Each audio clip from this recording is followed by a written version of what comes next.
हैं और सब कह रहे हैं कि भारत को बड़ा सावधान रहने की जरूरत है जब तक पाकिस्तान की लगाम इस आसिम मुनीर के हाथ में है। मैं आपको इसके बारे में कुछ जानकारियां देता हूं, कुछ ऐसी जानकारियां जो अभी तक आप इसके बारे में नहीं जानते होंगे।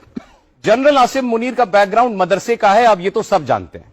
इसके पिता एक मौलाना थे और उसी मदरसे में ये आसिम मुनीर जो है वो उसने अपनी शुरुआती पढ़ाई भी की। ये परंपरागत सैनिक नहीं है। 1986 में जब जियाउल हक पाकिस्तान का राष्ट्रपति था तब इसे पाकिस्तान की सेना में भर्ती किया गया और अपनी रिटायरमेंट से सिर्फ 2 दिन पहले ये चीफ बना। आपको पता होगा कि आर्मी ट्रेनिंग स्कूल के जरिए इस आसिम मुनीर की भर्ती हुई है, ना कि पाकिस्तान मिलिट्री एकेडमी के जरिए, जो कि वहां का मेन इंस्टीट्यूशन है। इसके पिता रावलपिंडी की मस्जिद में इमाम हुआ करते थे और मुनीर की शुरुआती पढ़ाई वहीं एक मदरसे में भी हुई। तो वहां से ये रेडिकलाइजेशन, पुलवामा का हमला हुआ तो ये आईएसआई का चीफ था। अब ये पाकिस्तान की मिलिट्री इंटेलिजेंस का भी डायरेक्टर रह चुका है। तो 2 खुफिया विभागों का प्रमुख रह चुका है।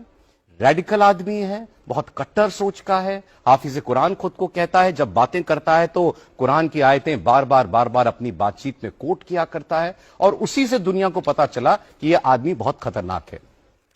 अब आपको बताते हैं कि इतना खतरनाक क्यों है। क्योंकि ये समझौते पर यकीन नहीं करता, ये सिर्फ और सिर्फ लड़ाई और जंग में यकीन रखता है और भारत के साथ तो हर वक्त। आईएसआई और मिलिट्री इंटेलिजेंस का चीफ रह चुका है, जैसे मैंने आपको बताया। पुलवामा का हमला इसके आईएसआई चीफ रहते हुए ही हुआ था। तो उस लिहाज से पाकिस्तान का जितना आप समझिए कि खुफिया तंत्र है, उस पर इसकी बहुत मजबूत पकड़ है। तो ये जनरल मुनीर क्यों आज तक का सबसे खतरनाक पाकिस्तानी जनरल माना जा रहा है? He is perhaps the most dangerous army chief Pakistan has had.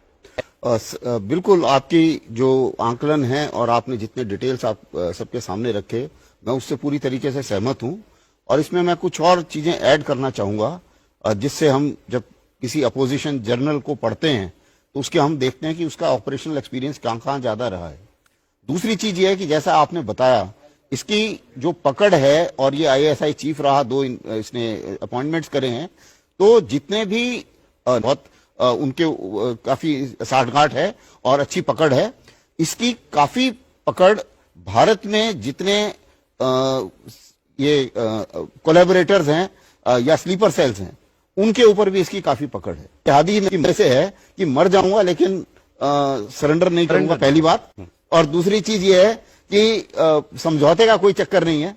मेरे को जो है वो ये लड़ाई जंग जारी रखनी है जब तक मैं जिंदा हूं। इसको ये सच्चाई भारत के लिए ये एक बहुत बड़ा खतरा है। इसका रहना, इसका मतलब ये है कि आपको जो पॉलिसी है पाकिस्तान की, ब्लीड इंडिया विद 1000 कट्स, इसको ये बहुत आगे ले जाएगा। इसमें कोई शक नहीं कि ये एक ऐसा जनरल है जिसका एम है हेट इंडिया। क्या अभी ये घटनाएं बंद होने वाली है? मुझे नहीं लगता, क्योंकि ये एक पागल है, जैसे बताएगा। ये रेडिकलाइजेशन ज्यादा फैलाने की कोशिश कर रहा है, आतंकवादी। सर, जैसा जो आप लोग, मतलब ये ऐसा आदमी है जो तबाह हो जाए, अपने देश को डुबा दे, लेकिन सरेंडर ना करे। वो उस सोच से है ये। इसलिए हमें बड़ा सतर्क रहना पड़ेगा कि ये आइंदा भी जल्दी कुछ कर सकता है। इसलिए ये बहुत डेंजरस है। आज के दिन में यूनाइटेड स्टेट्स में, वेस्ट एशिया में जितने भी हमास